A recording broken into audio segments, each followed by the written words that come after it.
Okay, question 6. A car accelerates from rest in a straight line. At time t seconds, its velocity is given by this equation. Velocity is 20 multiplied by 1 minus 2 to the power of negative t over 2. Now, before you have a look through these solutions, make sure you've practiced estimating gradients of curves, which is shown on video 33, and you've had a go at this question, and only then watch through the video. Okay, so we want to calculate the velocity of the car when t is 4, 6, and 8 seconds. Now this is simply a substituting 4 into this equation, 6 into this equation, and 8 into this equation. So let's do that. So when t is 4, the velocity is 20 multiplied by 1 minus 2 to the power of negative 4 over 2. And that equals 15 meters per second. Because 2 to the negative, that would be 2. 2 to the negative 2 would be 1 over 2 squared, which is a quarter. 1 take away a quarter is 3 quarters. 20 multiplied by 3 quarters is 15. But you could just simply type that into your calculator. And we're going to do that same with 6. V equals 20 multiplied by 1 minus 2 to the power of negative 6 over 2. And that gives us 17.5 meters per second. And when t is 8, we get V is 20 multiplied by 1 minus 2 to the power of negative 8 over 2, which is 18.75 meters per second. So there we go, 2 marks for that. Hence, calculate an estimate of the acceleration of the car at 6 seconds. Okay. Now we've got an equation for the velocity in terms of the time. Acceleration is the rate at which velocity is changing. Okay, so that's the gradient of velocity.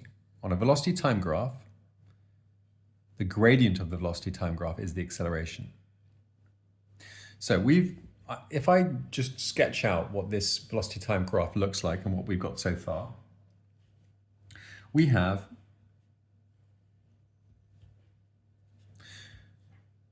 for t is 4, 6, and 8, we have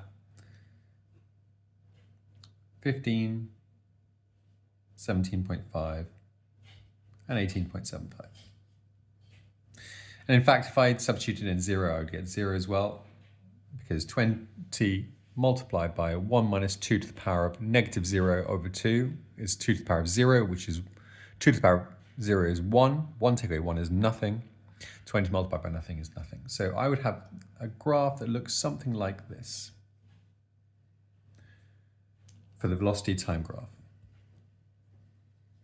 And the acceleration at 6 seconds would be the gradient of the curve at 6 seconds, which is the gradient of the tangent, which is equal to the gradient of the tangent at 6 seconds.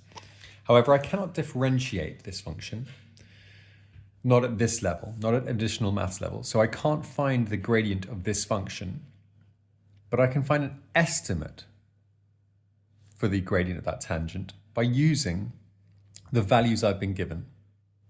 The values at t is 4, t is 6, and t is 8. And the best way to do it is using a central estimate. A central estimate estimates the gradient of that red line by using a chord between 2 points on the curve, the same distance either side. So we're going 2 to the left of 6 and 2 to the right of 6, where 6 is right in the middle. And we're taking the gradient of that chord there between those 2 points. Okay. And the gradient of chord is the change in y. The change in y, we know this y coordinate is 18.75. This y coordinate is 15. So the gradient is 18.75 minus 15 over the change in x, which is 8 minus 4. And that will give us a central estimate. So that gives us 0.94, two significant figures. So our estimate for the acceleration is approximately 0.94 meters per second to two significant figures, which is what they asked for. Okay. And last part, explain how this estimate could be improved. Well, this estimate could be improved if we took two coordinates closer to 6. So use coordinates closer. So e.g. t is 5 and t is 7. So that would give us a central estimate at 6 with 1 either side of 6, and that would give us a better estimate for the acceleration, which is the gradient of the curve at t is 6.